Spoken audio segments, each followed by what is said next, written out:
ಇವತ್ತು ನಾನು Spain problems ಅಂದರೆ ಬೆನ್ನು ಮೂಳೆ ಪ್ರಾಬ್ಲಮ್ಸನ್ನು ಹೇಗೆ ಅವಾಯ್ಡ್ ಮಾಡಬೇಕು ಅನ್ನೋದ್ರ ಬಗ್ಗೆ ಸ್ವಲ್ಪ ಮಾಹಿತಿ ಕೊಡ್ತೀನಿ.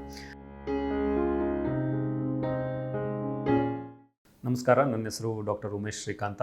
ನಾನು ಆಸ್ಟರ್ CMI ಹಾಸ್ಪಿಟಲ್ನಲ್ಲಿ ಸೀನಿಯರ್ ಕನ್ಸಲ್ಟೆಂಟ್ ನ್ಯೂರೋಸರ್ಜನ್ ಮತ್ತು ಹೆಡ್ ಆಫ್ ಸ್ಪೈನ್ ಸರ್ವಿಸಸ್ ಥರ ಕೆಲಸ ಮಾಡ್ತಾ ಇದ್ದೀನಿ. ಸೊ ಬೆನ್ನು ಮೂಳೆ ಪ್ರಾಬ್ಲಮ್ಸ್ ಭಾಳ ಕಾಮನ್. ಸುಮಾರು ಜನರಿಗೆ ಈ ಥರ ಬೆನ್ನು ಮೂಳೆ ಅಥವಾ ಸೊಂಟ ನೋವು ಅಥವಾ ಕುತ್ತಿಗೆ ನೋವು ಬರೋ ಸಾಧ್ಯತೆ ಇರುತ್ತೆ. ಆ್ಯಂಡ್ ದ ಕಾಮನ್ ಕ್ವಶನ್ ಎಲ್ಲರೂ ಕೇಳೋದಿದೆ, ಇದನ್ನು ಹೇಗೆ ನಾವು ತಡಿಬೋದು, ಮುಂದಿನ ಸಲ ಈ ಥರ ನನಗೆ ಆಗಬಾರ್ದು ಅಂದರೆ ನಾನು ಏನು ಮಾಡಬೇಕು ಅಂತಲೇ ಕೇಳೋದು. ಸೊ ಇದು basically 5 I will tell it in 5 points. The most important number 1 ಅಂದರೆ ಪೋಸ್ಚರ್ ಅಂದರೆ ನಾವು ಹೇಗೆ ಕೂತ್ಕೊತೀವಿ, ಹೇಗೆ ನಿಂತ್ಕೊತೀವಿ, ಹೇಗೆ ಮಲ್ಕೊತೀವಿ. ಸೊ ಯಾವ ರೀತಿ ನಾವು ಪೋಸ್ಚರ್ ಮೇಂಟೈನ್ ಮಾಡಬೇಕು ಅನ್ನೋದು ಇಂಪಾರ್ಟೆಂಟ್. ಸೊ ಎಲ್ಲದಕ್ಕೂ ಒಂದೊಂದು ರೀತಿ ವಿಧಾನ ಇರುತ್ತೆ. ನಾವು ಸೊಟ್ಟದಾಗಿ ಕೂತ್ಕೊಳ್ಳೋದು, ಲೇಝಿ ಪೊಸಿಷನಲ್ಲಿ ಕೂತ್ಕೊಳ್ಳೋದು, ಕಾಲೆಲ್ಲೋ ಇಟ್ಕೊಂಡು ಕೂತ್ಕೊಳ್ಳೋದು, ಕುತ್ತಿಗೆ ಜಾಸ್ತಿ ಬಗ್ಸಿ ಕೂತ್ಕೊಳ್ಳೋದು, ಇದೆಲ್ಲ these are examples of bad posture. So ಈ ಥರ ಪೋಸ್ಚರ್ ನಾವು ಸರಿ ಇಲ್ಲ ಅಂದರೆ ಅದರಿಂದ ನಮ್ಮ ಸ್ಪೈನ್ ಮೇಲೆ, ನಮ್ಮ ಬೆನ್ಮೂಳೆ ಮೇಲೆ ಜಾಸ್ತಿ ಸ್ಟ್ರೈನು ಬರೋ ಸಾಧ್ಯತೆ ಇರುತ್ತೆ. ಅದರಿಂದ ಸ್ಪೈನ್ ಪ್ರಾಬ್ಲಮ್ಸ್, ಬ್ಯಾಕ್ ಪೇಯ್ನ್ ಅಥವಾ ನೆಕ್ ಪೇಯ್ನ್ ಅಥವಾ ಬೇರೆ ಥರ ಡಿಸ್ಕ್ ಪ್ರೊಲ್ಯಾಪ್ಸು, ಅಲೈನ್ಮೆಂಟ್ ಪ್ರಾಬ್ಲಮ್ಸ್ ಈ ಥರ ಎಲ್ಲ ಬರೋ ಸಾಧ್ಯತೆ ಇರ್ತದೆ. ಸೊ ನಂಬರ್ 1, ಪೋಸ್ಚರ್ನ ನಾವು ಕರೆಕ್ಟಾಗಿ ಮೇಂಟೈನ್ ಮಾಡಬೇಕು.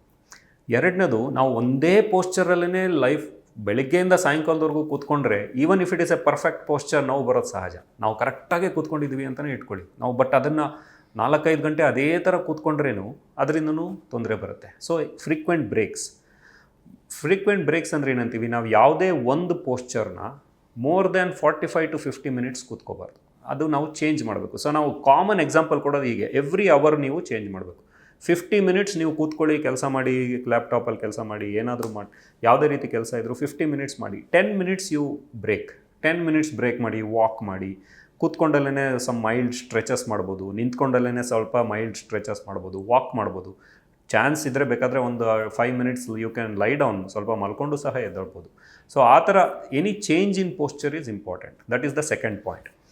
Third point is obviously exercises. ಅಂದರೆ ನಾವು ನಮ್ಮ ಕೋರ್ ಮಸಲ್ಸ್ ಅಥವಾ ಸ್ಪೈನಲ್ ಮಸಲ್ಸ್ನ ನಾವು ಎಷ್ಟು ಎಕ್ಸಸೈಸ್ ಮಾಡಿ ಒಳ್ಳೆ ಕಂಡೀಷನಲ್ಲಿ ಇಟ್ಕೊತೀವೋ ಅಷ್ಟೇ ಈ ಥರ ಸ್ಪೈನ್ ಪ್ರಾಬ್ಲಮ್ಸ್ ಬರೋವಂಥ ಚಾನ್ಸಸ್ ಕಡಿಮೆ. ನ್ಯಾಚುರಲಿ ಮಸಲ್ಸ್ ಸ್ಟ್ರಾಂಗ್ ಇದೆ ಅಂದರೆ ಅದು ಜಾಸ್ತಿ ಸ್ಟ್ರೆಸ್ಸು ಮತ್ತು ಸ್ಟ್ರೈನ್ನ ತಡ್ಕೋಬೋದು. ಸೊ ಈ ಥರ ಮಸಲ್ಸ್ ಸ್ಟ್ರಾಂಗ್ ಇದ್ದಾಗ ಜಾಸ್ತಿ ಸ್ಟ್ರೆಸ್ಸು ಮತ್ತು ಸ್ಟ್ರೈನ್ನ ತಡ್ಕೋಬೋದು ಅಂದರೆ ಈ ಥರ ಪ್ರಾಬ್ಲಮ್ಸ್ ಬರೋವಂಥ ಚಾನ್ಸಸ್ಸು ಕಡಿಮೆ.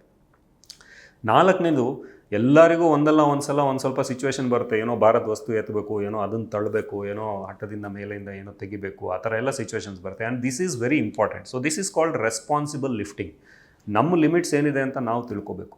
ಏನು ಮಾಡಲಿಕ್ಕಾಗುತ್ತೆ, ಏನು ಮಾಡಲಿಕ್ಕಾಗಲ್ಲ ಅಂತ ನಾವು ಮೊದಲೇ ನೋಡಿಕೊಂಡು, ನಾವು ಆಗದೇ ಇರೋದನ್ನ ಏನೋ ಮಾಡೋಕ್ಕೋಗಿ ತೊಂದರೆ ಕ್ರಿಯೇಟ್ ಮಾಡ್ಕೋಬಾರ್ದು. ಸೊ ಅದು ನಾವು ಭಾಳ ಹುಷಾರಾಗಿರಬೇಕು. It is called responsible lifting.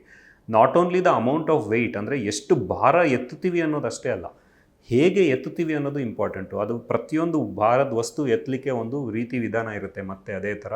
So ಅದು ಸಹ ನಾವು ಹುಷಾರಾಗಿ ನೋಡಿಕೊಂಡು ಎತ್ತಬೇಕಾಗುತ್ತೆ. That is the 4th point. 5th point is weight. So ನಾವು ನಮ್ಮ ಸ್ಕೆಲಿಟಲ್ ಮೆಚ್ಯೂರಿಟಿ ಅಂದರೆ ನಾವು ಈ 20-22 ಇಯರ್ಸ್ ಅಷ್ಟೊತ್ತಿಗೆ ನಮ್ಮ ಮೂಳೆ ಎಲ್ಲ ಮೆಚ್ಯೂರ್ ಆಗೋಗುತ್ತೆ. ಅಷ್ಟೊತ್ತಿಗೆ ನಾವು ಎಷ್ಟು ವೆಯ್ಟ್ ಇರುತ್ತೆ, ನಾವು ಅದೇ ವೆಯ್ಟನ್ನು ಮೇಂಟೈನ್ ಮಾಡಿದ್ರೆ ಸ್ಪೈನ್ ಮೇಲೆ ಸ್ಟ್ರೆಸ್ಸು ಸ್ಟ್ರೈನು ಕಡಿಮೆ. ಬಟ್ ನಾವು ವಯಸ್ಸಾಗ್ತಾ ವೆಯ್ಟ್ ಗೇನ್ ತುಂಬ ಜಾಸ್ತಿ ಆಯಿತು ಅಂದರೆ ಸ್ಪೈನ್ ಮೇಲೆ ಬೀಳೋವಂಥ ಪ್ರೆಷರು ಸಹ ಜಾಸ್ತಿ. ಸೊ ಈ 5 ಪಾಯಿಂಟನ್ನು ನಾವು ನೋಡ್ಕೋಬೇಕಾಗುತ್ತೆ. ನಾನು ಮತ್ತೆ ಪಾಯಿಂಟ್ಸ್ ಹೇಳ್ತೀನಿ. 1, ಮೇಂಟೈನ್ ಎ ಗುಡ್ ಪೋಸ್ಚರ್ ಕರೆಕ್ಟಾಗಿ ನೋಡ್ಕೊಳ್ಳಿ. ಬ್ರೇಕ್ಸ್ ಜಾಸ್ತಿ ತೊಗೋಬೇಕು, ಎವ್ರಿ ಅವರ್ ಒಂದೊಂದು ಬ್ರೇಕ್ ತೊಗೋಬೇಕು. Regular exercise, core muscle exercises, spine exercises ಮಾಡಬೇಕು. 4th one is responsible lifting. ಅಂದರೆ ನಾವು ಏನಾದರೂ ಭಾರದ ವಸ್ತು ಎತ್ತಬೇಕು, ತಳ್ಳಬೇಕು ಅಂದಾಗ ಸ್ವಲ್ಪ ಹುಷಾರಾಗಿರಬೇಕು. And 5th one is weight. We should watch our weight. ತುಂಬ ಜಾಸ್ತಿ ವೆಯ್ಟ್ ಗೇನ್ ಆಗಬಾರ್ದು. ಇಷ್ಟನ್ನು ನೋಡಿಕೊಂಡ್ರೆ ಸ್ಪೈನ್ ಪ್ರಾಬ್ಲಮ್ಸ್ ಬರುವಂಥ ಚಾನ್ಸಸ್ಸು ಭಾಳಷ್ಟು ಕಡಿಮೆ ಆಗುತ್ತೆ. ಧನ್ಯವಾದ.